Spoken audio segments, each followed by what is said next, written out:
સાબરકાંઠામાં અકસ્માતનો મામલો સામે આવી રહ્યો છે। અકસ્માતની ઘટના બની છે જેમાં એક વૃદ્ધનું મોત થયું છે। તો અકસ્માતની ઘટનામાં વૃદ્ધનું મોત થયું છે। સાબરકાંઠાથી અકસ્માતની ઘટના પ્રકાશમાં આવી છે। કન્ટેનર ટેલરનું ટાયર ફરી વળતા રાહદારીનો પગ કચડાયો છે। અકસ્માતની ઘટના સામે આવી છે। 70 વર્ષીય કરશન પરમારનું સારવાર દરમિયાન મોત થયું છે। મૃત્યુ થતાં જ વૃદ્ધને પોસ્ટમોર્ટમ અર્થે હોસ્પિટલ ખસેડાયા છે।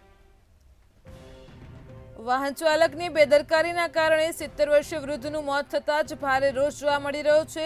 અકસ્માતની ઘટના પ્રકાશમાં આવી છે। ઈડર પોલીસ સિવિલ હોસ્પિટલ પહોંચી છે અને વધુ તપાસ હાથ ધરી છે।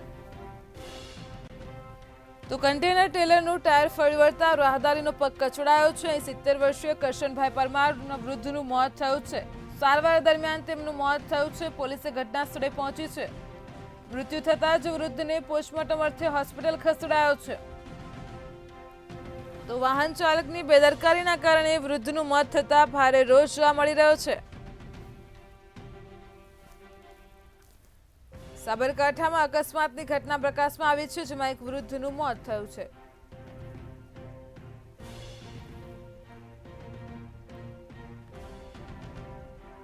આ ઘટનામાં 70 વર્ષીય કરશન પરમારનું સારવાર દરમિયાન મોત થયું છે।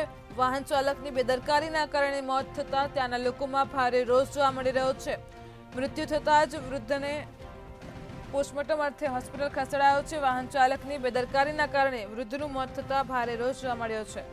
સાબરકાંઠામાંથી અકસ્માતની ઘટના સામે આવી રહી છે જેમાં વૃદ્ધનું મોત થયું છે।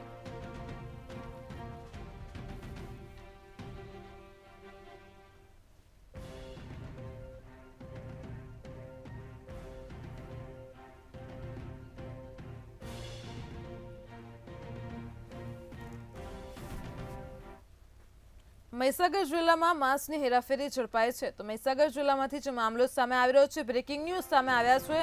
મહીસાગર જિલ્લામાં માંસની હેરાફેરી ઝડપાઈ ગઈ છે। જિલ્લા એલસીબી પોલીસને મોટી સફળતા મળી છે। જિલ્લા એલસીબી પોલીસે માંસની હેરાફેરી કરનારું ઝડપી પાડ્યા છે। 700 કિલો કરતાં વધુ માંસ ઝડપાયું છે। મહીસાગર જિલ્લામાં એલસીબી પોલીસે માંસની હેરાફેરીને ઝડપી લીધી છે। લુણાવાડા બસ સ્ટેન્ડ પાસેથી માંસ ઝડપી પાડ્યું છે। તો મોડાસાથી ગોધરા ગાડી લઈ જતા એક આરોપીની પણ ધરપકડ કરી છે। અહીં એલસીબીએ માંસના સેમ્પલ ટેસ્ટિંગ માટે મોકલ્યા છે। 700 કિલો કરતાં વધુ માંસનો જથ્થો એલસીબી પોલીસે ઝડપી પાડ્યો છે। જિલ્લા એલસીબી પોલીસને મોટી સફળતા મળી છે। સાથે જ એક આરોપીની પણ ધરપકડ કરી છે।